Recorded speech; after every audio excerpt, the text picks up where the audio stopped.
여자 강의를 준비했는데요. 이 책은 제가 읽었던 책들 중에 제일 재밌고 제일 흥미롭고 가장 인상이 깊었어요. 그래서 이 왓칭이라는 책인데 이게 1이 있고 2가 있거든요. 근데 1을 읽었을 때는 이게 진짜 이 세상에 있는 말이라고? 이게 진짜 누가 쓴 거예요? 저자를 봤어요. 너무 진짜 이해가 안 되는 책인 거예요. 그런데 그 책을 그래도 너무 재밌게 봐서 2권이 나왔다는 얘기를 들었을 때 바로 마침 2를 샀어요. 근데 되게 두껍거든요. 되게 재밌는 거예요. 그래가지고 그 책을 읽다가 그 책도 안 읽었는데 그 책의 저자가 또 무슨 신상 책을 냈대요. 그래서 그 책도 바로 샀어요 제가. 근데 그 책도 너무 재밌거든요. 그 다 봤어요 저는. 근데 거의 비슷한 얘기긴 한데 이게 읽으면 읽을수록 그러니까 진짜 신기하고요. 너무 흥미롭고 너무 재밌어요. 그래서 저는 이걸 준비했고 사장님들에게 좀 나눠드리고 싶고요. 아마 이 강의를 듣고 나서 왓칭이 도대체 뭐지? 왓칭 책을 좀 궁금해하실 거라는 생각을 하고요. 한번 해보도록 하겠습니다. 이게 부제목인데 시야를 넓힐수록 마법처럼 이루어진대요. 신기하지 않아요? 시야를 넓히기만 했는데 모든 게 마법처럼 이루어진대요. 여기서요 저자가 나는 2가지의 내가 있대요. 눈에 보이는 내가 있고 눈에 보이지 않는 내가 있대요. 근데 이거 사진에 이렇게 보이는 것처럼 눈에 보이는 나는 그냥 육신, 나 그냥 육신이고 눈에 보이지 않는 나는요 빛으로 된 나래요. 빛으로 된 나래요. 그래서 빛으로 된다? 그냥 여기까지는 그냥 재밌게 읽고 있었거든요.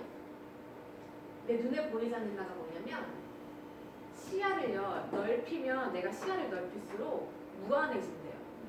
내 지능, 운, 건강 모든 게 다 무한해진대요. 그리고 아무런 한계가 없대요. 그러니까 원래 나는 아무런 한계가 없는 사람인 거예요. 난 무한한 존재인 거죠. 그리고 미래를 알고 있대요. 진짜 신기한 건요. 신기하기도 하고 좀 재밌기도 했어요. 사람들은 내가 실수를 하기 전 10초 전에 이미 뇌에서 그걸 인지하고 있대요. 그런 거 있지 않아요? 내가 가다가 넘어질 것 같았는데 넘어졌어요 진짜. 그리고 내가 물을 쏟을 것 같았는데 진짜 물을 쏟은 거예요. 내가 이럴 줄 알았어. 이런 적이 있으시죠? 저 그런 적이 있거든요. 근데 이미 알고 있대요. 빛으로 된 나는 알고 있어서 내가 무슨 일이 있기 전에 뇌에서는 미리 인지를 한대요. 근데 이게 가장 또 재밌었어요. 그래서 셀프 1과 셀프 2라고 하는데 셀프 1은요 아까 그 처음 그림에 보여줬던 것처럼 육신, 나고 셀프 2는 빛으로 된 나를 말하거든요.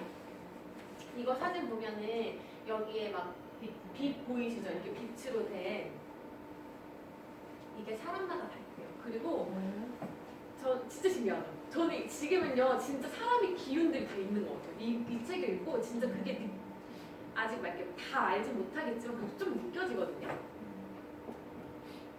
모든 물질은 에너지래요. 그리고 사람도 물질이자 에너지래요. 그래서 이렇게 사람마다 다 이런 에너지가 있대요. 근데 이 에너지 장이요 가까이서 보면 사람마다 다 다르대요. 어두운 생각을 가지고 있는 사람은 어두운 에너지를 가지고 있고 밝은 생각을 가지고 있는 사람들은 밝은 그 에너지 색깔을 가지고 있대요. 그래서 내가 가지고 있는 생각도 에너지이기 때문에 이 에너지, 이 생각 자체가 서로를 끌어당긴대요. 내가 어두운 생각을 가지고 있으면 어두운 생각을 가지고 있는 사람이 끌어와서 현실이 어두워지고요. 내가 밝은 생각을 가지고 있으면 밝은 생각을 가지고 있는 사람이 끌어와서 현실이 밝아진대요. 근데 이거 너무 공감되지 않아요? 네. 진짜 누군가 긍정적인 사람들 보면은 막 어울려서 막 밝고 긍정적이고 분위기 좋잖아요. 근데 꼭 어두운 생각하고 남욕하기 좋아하고 그런 사람들은 꼭 그런 사람들끼리 모여서 남욕하게 바빠요. 그리고 부정적인 얘기 하느라 바빠요. 그리고 우리 사업을 할 때도 그러다가 결국 떠나죠. 진짜 너무너무 공감됐어요. 이 끌어당김의 법칙이라는 게 저는 정말 있는 것 같아요. 그래서 내가 좋은 사람이 되면 반드시 좋은 사람이 온다는 게 저는 이거 진짜 너무 믿거든요. 그래서 내가 지금 나의 현실은요. 내가 품고 있는 생각을 고스란히 비춰주는 거울이래요. 그러니까 내가 지금 처한 현실이 내가 가지고 있는 생각이랑 같은 거죠. 내가 만약에 부정적이고 어두운 생각 가지고 있으면 진짜 사소한 거 하나도 다 부정적으로 생각돼 다 짜증나고 진짜 싫잖아요. 근데 내가 만약에 긍정적인 기운이 많아요. 그러면 진짜 사소한 거라도 감사할 줄 알고 긍정적이고 그러면 그 현실이 긍정적인 현실이잖아요. 그게 바로 나라고 생각을 하거든요. 이 책에서 이 사진이 모든 걸 다 말해준다고 얘기를 해요. 이 1이 육신의 공간이에요. 그냥 나. 그리고 이 육신의 공간에 이 감정과 생각의 공간 안에 있고요. 그 다음에 이 영혼의 공간이 이걸 감싸고 있고 이 모든 걸 감싸고 있는 게 무한한 빛의 공간이래요. 이 무한한 빛의 공간이 바로 그 무한한 빛으로 된 나잖아요. 나를 포함한 우주 전체를 움직이는 게 이 무한한 빛의 공간이 저를 움직인대요. 그리고 모든 걸 다 움직인대요. 근데 저 이거 읽어서 처음 읽었을 때 이해가 안 됐어요. 이게 무슨 말이야 이랬는데 한 몇 번 읽으니까 이해가 되더라고요. 그래서 몸에 질병이 생기기 전에요. 에너지 장애도 먼저 신호가 나타난대요. 그리고 영혼의 공간에는요. 내 인생 전체의 설계도가 들어있대요. 그래서 모든 것은 처음부터 끝까지 우리가 통제할 수 없는 힘에 의해 결정된대요. 이게 아마 빛의 나인 것 같아요. 셀프 1은요. 아까 말한 것처럼 육체, 나거든요. 셀프 1은 정해진 운명대로 살아가는 거의 대부분의 99.9%의 사람들이래요. 나의 그냥 육신에 갇혀서 시야가 좁기 때문에 이것만 보이는 거예요. 그러니까 내가 바라보는 대로 이것만 보고 그냥 정해진 운명대로 살아가는 거죠. 셀프 2는 정해진 운명대로 살아가는 게 아니라 내 운명을 내가 창조하는 내 운명을 알고 그거를 창조해가는 게 셀프 2, 무한한 빛이래요. 셀프 1로 살고 싶고 셀프 2로 살고 싶어요. 셀프 2. 저 진짜 셀프 2로 살고 싶거든요. 그러려면 시야를 넓혀야 된대요. 그 중에 하나의 시야 중에 물리적 시야 전체를 볼 때 시야가 넓어진대요. 제가 이렇게 지금 사무실에 있잖아요. 근데 제가 있고 사무실 전체가 있고 상상을 해보세요. 지금 내가 이렇게 앉아있잖아요. 내가 앉아있고 그 다음에 사무실 전체가 보이고 그 다음에 사무실 바깥에가 보이고 그리고 그 주변의 지도가 보이고 그 다음에 서울 지도로 이렇게 크게 보이고 그 다음에 세계 지도로 보이고 그 다음에 태양으로 보이고 막 이렇게 넓히면은요 시야가 넓어지고 무한해진대요. 그래서 시야가 넓어지면요 지능도 더 높아지고요 문제도 해결이 더 잘 된대요. 내가 무슨 문제에 닥쳤을 때 그 문제만 바라보고 가까이 몸을 기대고 이렇게 문제를 보면요 그 문제가 해결이 안 된대요. 내가 시야가 좁기 때문에 그 문제를 해결하기가 힘들대요. 근데 이거를 살짝 떨어져서 이렇게 멀리서 보면은 오히려 더 해결하기가 쉽대요. 그래서 저도 작은 거 하나도 이렇게 가까이서 막 이거에 집중을 하기보다 살짝 떨어져서 살짝 시야를 넓혀보면 더 이게 잘 보이더라고요. 그리고 건강도 시야가 넓어지면 더 건강이 빨리 회복되고 건강해진대요. 병실 같은 데서도 그냥 갇혀있는 데보다 수술을 끝내고 딱 왔을 때 넓고 그리고 딱 창을 봤을 때 넓게 이렇게 시야가 트인 데 있는 사람들이 빨리 회복이 된다고 하더라고요. 신기하죠? 그리고 운도 내 시야가 넓어지면 그 운도 잘 다 따라온대요. 그리고 마음의 공간이 커질수록 결국 나도 커진다는 거죠. 그리고 또 심리적 시야라는 게 있대요. 부동산이나 뭐 여러 가지 협상할 때 있으면은 나랑 이렇게 만나서 가까이에서 협상을 하는 것보다 이 사람과 내가 멀리 있다고 상상을 할수록 협상이 더 잘 된대요.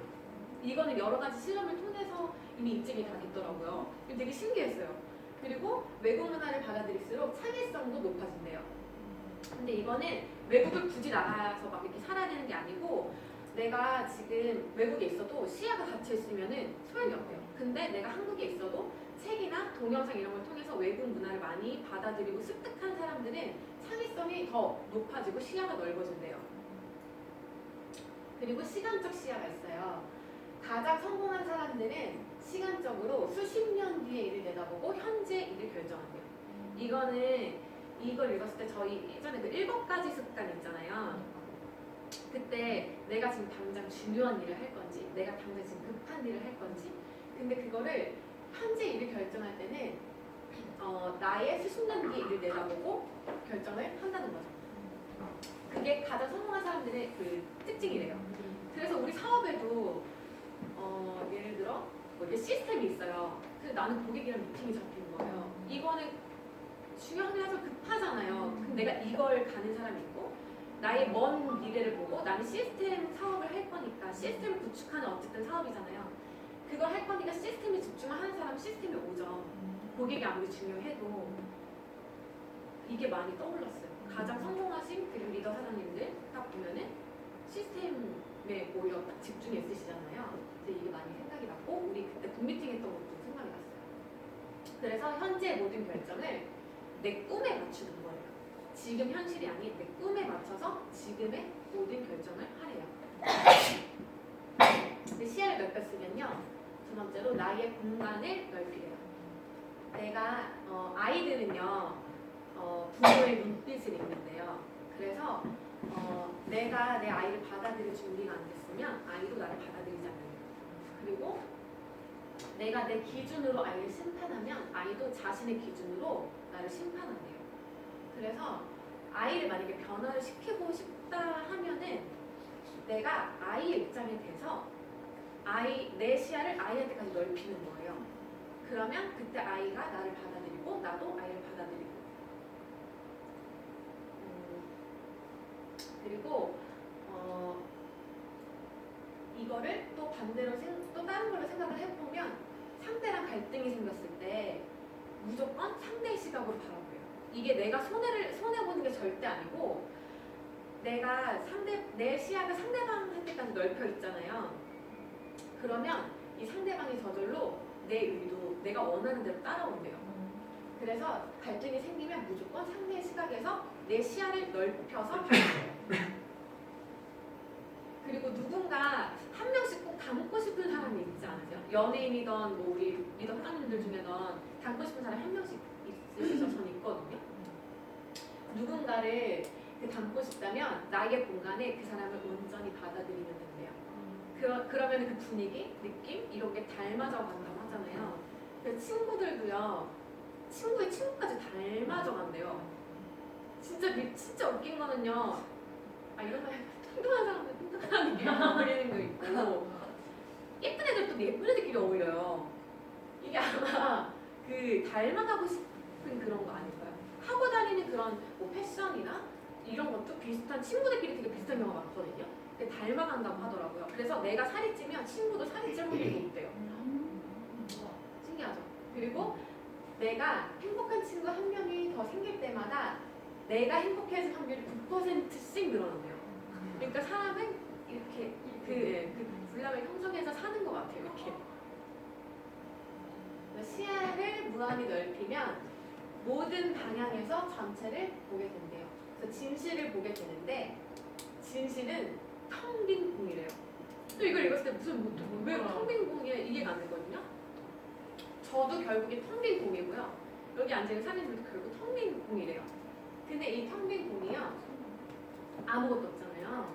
시야를 넓히는 대로 거침없이 퍼져나가는 무한한 빛의 날이에요. 셀프이. 그러니까 우리는 다 무한한 존재인 거죠. 그래서 시야를 넓히면 모든 시끄러움이 공간 속으로 사라진대. 결국은 시끄러움도 내가 선택한 거거든요. 그래서 이게 공감이 되는 게 막 되게 시끄러운 곳 있잖아요. 그런 데를 가서 앉아있다 보면 너무 시끄러우니까 막 스트레스를 받는 거예요. 제가 너무 스트레스 받고 시끄럽고 막 싫고 막 이랬는데 어느 순간 제가 이거를 내가 왜 시끄러운데 이렇게 집중을 하지 해서 다른 데로 집중해 봤거든요. 조용한데 그랬더니 그게 아무것도 안 들리는 거예요. 심지어 이렇게 여름에 길 가다 보면 매미 소리 되게 크잖아요. 근데 그 듣기 싫을 때도 있잖아요. 그러면 그게 진짜 다른 생각을 하고 아예 생각을 비워버리면 그 매미 소리 전혀 안 나오거든요. 근데 이 책을 읽을 때 그 얘기가 나오더라고요. 그래서 되게 신기했어요. 그래서 텅 빈 공간과 내가 하나가 되면 완벽한 고요함이 찾아온대요. 그리고 텅 빈 공간은 지혜와 사랑으로 가득하대요. 좀 어려우시죠?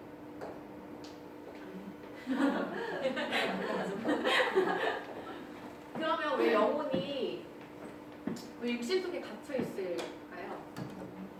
이게 영혼이요. 이 육신을 빌려서 지구에서 온갖 경험을 겪으면서 성장해 가기 위해서 우리 육신 속에 닫혀 있는 거래요. 그래서 인생을 살아가는데 두 가지 흐름이 있대요. 개체의 나와 전체의 나. 개체의 나는 시야가 좁아진 육신, 셀프 1 이거고, 전체의 나는 무한한 나예요. 빛으로 된 나. 그래서 무한한 지혜 그리고 모든 것이 내 의도대로 물결처럼 흘러간대요. 이 전체의 나에서는.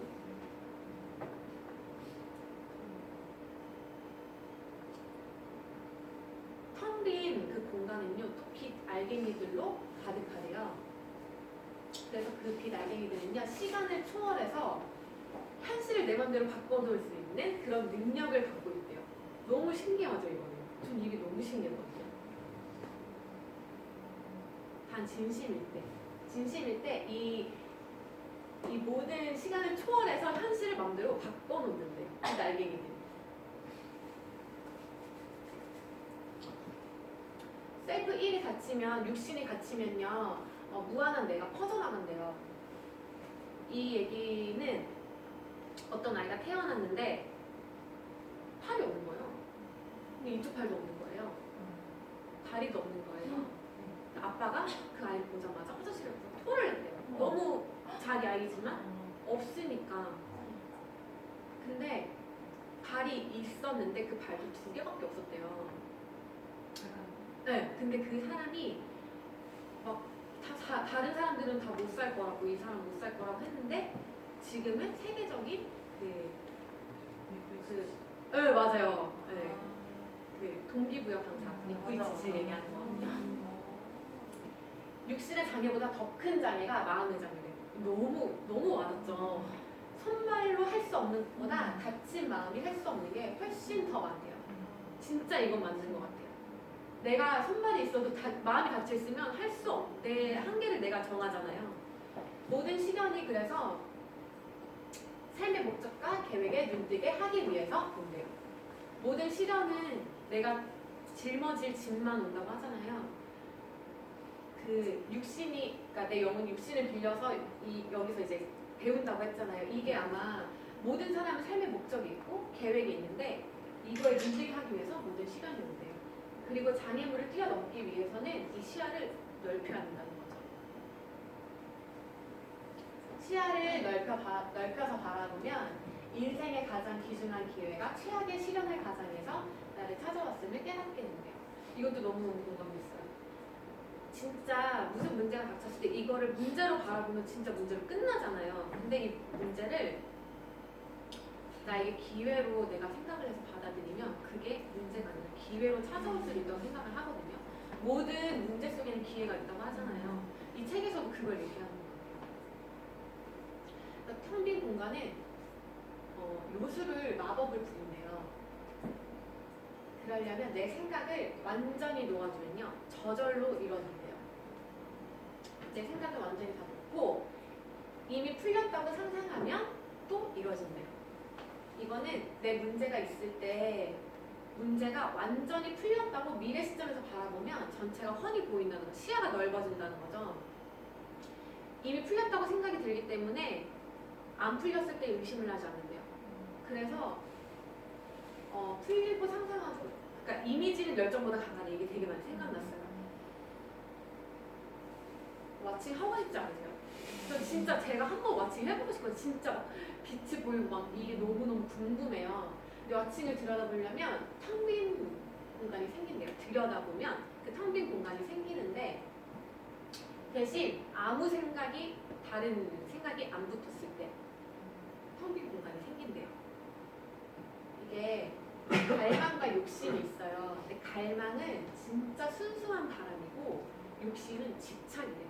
그래서 갈망은 순수한 바람이기 때문에 마음이 열려 있는데 욕심은 집착이기 때문에 마음이 닫혀 있대요. 그래서 시야를 넓히려면 들여다보고 아무 생각 없이, 그리고 모든 감정은 텅 빈 공간에 떠올랐다 사라지는 에너지 흐름이래요. 이거는 제가 화나 짜증을 한번 이게 막 나면은 그걸 못 참을 때가 있어요. 한번 욱하면은 이거를 막 화를 내거나 말을 하거나 표시를 하거나 막 이렇게 해야지 좀 풀리는 성격이거든요. 근데 이 책을 읽고 어차피 모든 감정이 텅 빈 공간에 떠올랐다 사라지는 에너지 흐름일 뿐이잖아요.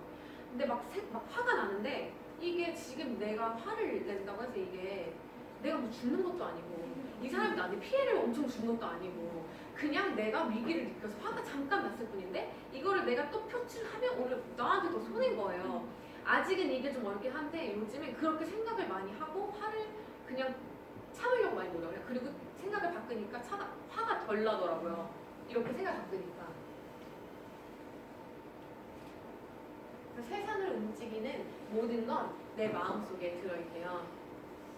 내 마음속에 두려움이 있으면 현실이 두려움으로 나타나고요. 내 마음속에 뭐 분노, 좌절 이런 게 있으면 현실이 분노, 좌절로 나한테 온대요. 근데 내가 만약에 행복하고 그런 게 마음속에 들어있으면 그 행복이 현실로 나타난대요. 그래서 내 모든 거는 결국 이 책에선 그래요. 내 모든 거는 내 마음속에 들어있는 거고 나는 무한한 존재다라는 거를 이 책에서 계속 강조해요. 진짜 책이 되게 두껍거든요. 근데 그 책의 거의 반 정도는 나는 무한한 존재다. 나는 빛으로 내 무한한 존재다라는 거를 계속 강조를 하는 거예요. 나는 무한한 존재래요. 그래서 이게 다 끝이에요. 너무 많은데 이거를 살짝 줄이려고 하니까 많이 이렇게 하더라고요. 우리는 무한한 존재라는 걸 믿고 앞으로 쭉쭉 성장하는 그런 나비팀이 됐으면 좋겠습니다. 감사합니다.